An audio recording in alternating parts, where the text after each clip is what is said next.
Bonjour et bienvenue dans ce nouvel épisode du Journal d'une agoraphobe. Dans ce podcast, je partage mon parcours d'ancienne agoraphobe. Je ne suis ni médecin ni thérapeute, mais si mon humble expérience peut offrir quelques pistes à certains d'entre vous et contribuer à libérer la parole sur un sujet qui stigmatise encore trop de personnes, eh bien mission accomplie. Lors de l'épisode précédent, nous avons rappelé qu'un suivi professionnel, psychiatrique ou psychologique, parfois les deux, constitue la pierre angulaire de toute prise en charge sérieuse. Nous avons également souligné qu'une personne ne se résume pas à son diagnostic. Son bien-être dépend d'un équilibre global où alimentation, activité physique, les habitudes de vie et le tissu social jouent chacun un rôle décisif. Existe-t-il des thérapies qui prennent en charge tout cela? Pas à ma connaissance, mais je suis certaine que cela doit exister. Ce type de thérapie est certainement rare, raison pour laquelle il faut que vous soyez autonome. Si vous souhaitez accélérer et pérenniser votre guérison, il est primordial que vous appreniez à prendre soin de vous. Alors, comment faire quand nous ne sommes pas coutumiers du fait? Aujourd'hui, il existe beaucoup de choses, peut-être même qu'elles existaient à l'époque, mais je n'étais pas au courant.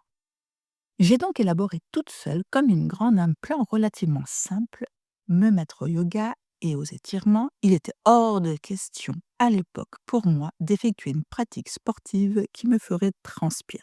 Pratiquer 5 minutes quotidiennes de cohérence cardiaque pour réguler le stress, privilégier les produits frais au plat industriel, atteindre 1,5 litre d'eau par jour, et enfin, réduire ma consommation de tabac à 5 cigarettes.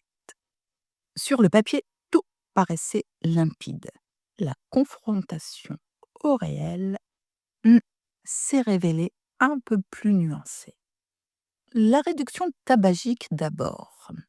Elle s'est soldée par des résultats en dents de scie. Certains jours, j'atteignais l'objectif sans difficulté.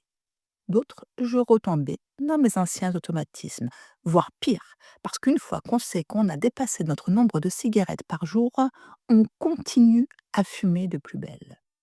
Trop fumer pour trop fumer. J'étais une assez grosse fumeuse, comme tous ces gens un peu stressés qui se servent de la cigarette comme exutoire. Vous imaginez le genre? L'hydratation, elle, a progressé de façon modeste, très modeste même. À l'époque, les bouteilles en plastique n'avaient pas aussi mauvaise réputation qu'aujourd'hui, donc mon intention était de gérer ma consommation d'eau via l'achat d'eau minérale dans des bouteilles en plastique. Mais je suis un vrai chameau. Je ne bois jamais d'eau à table, je bois rarement de l'eau entre les repas. Autant vous dire que j'étais bien loin des 1,5 litre d'eau préconisés par jour. Donc, la sensation de soif me faisant défaut, une bouteille pouvait me durer 4 à 5 jours. L'exercice physique. J'ai trouvé une application géniale et gratuite. Mais malgré une application mobile très bien conçue, je n'ai pas trouvé mon rythme. Pourtant, elle est géniale, cette appli. Il y en a pour tous les goûts, tous les niveaux. Il y a un super suivi. Que demander de plus? Peut-être que quelqu'un fasse ce fameux sport à ma place parce qu'effectivement, je n'ai pas beaucoup activé cette application. En revanche, l'alimentation a connu un réel mieux. Davantage de légumes, de fruits, de protéines de qualité, même si les écarts subsistent. Quant à la cohérence cardiaque, elle demeure ma discipline la plus stable. Je mesure chaque jour ses bénéfices immédiats sur mon niveau d'anxiété. Effectivement, comme je l'ai indiqué dans un autre épisode, dont je vous mets les liens dans les notes, c'est une pratique que j'affectionnais particulièrement et qui a eu une grande incidence positive sur mon comportement de manière générale. C'est d'ailleurs une pratique que j'affectionne toujours. 5 minutes de pause pour respirer lentement, c'est gratuit et c'est d'une efficacité redoutable. Je pensais avoir mis en place pour moi un plan me permettant de reprendre le contrôle de ma santé mentale et de ma vie. Dans les faits, tout ne s'est pas exactement passé comme cela. Pourtant, j'avais très envie de le mettre en place, ce plan. J'étais même assez motivée, mais rien ne se passait vraiment comme j'aurais aimé que cela se passe. Eh bien voilà, je comprends que pour que mes problèmes de santé mentale se stabilisent, il est nécessaire que je prenne soin de moi. que prendre soin de moi, cela passe par une baisse de ma consommation de cigarettes, une augmentation de ma consommation d'eau, un peu d'exercice physique et une alimentation plus saine. Je fais des recherches, je trouve des applications, des conseils, je me fais un petit programme en pensant que tout allait virer comme sur des rails. Ce n'est pas du tout ce qui s'est passé. Un problème de temps? Je ne sais pas si je vais arriver à vous le faire croire, parce qu'à cette époque, j'ai revu l'intégralité des saisons de la série Friends sur Netflix. Et voilà, une fois de plus, je me suis déçue. Mon déménagement approche, il est nécessaire que je gagne en autonomie là où je vais habiter, et je n'arrive pas à maintenir un cap sur de l'exercice sportif, blablabla, blablabla, blablabla. Ces premières tentatives m'ont surtout rappelé qu'entre comprendre et appliquer, il existe un fossé.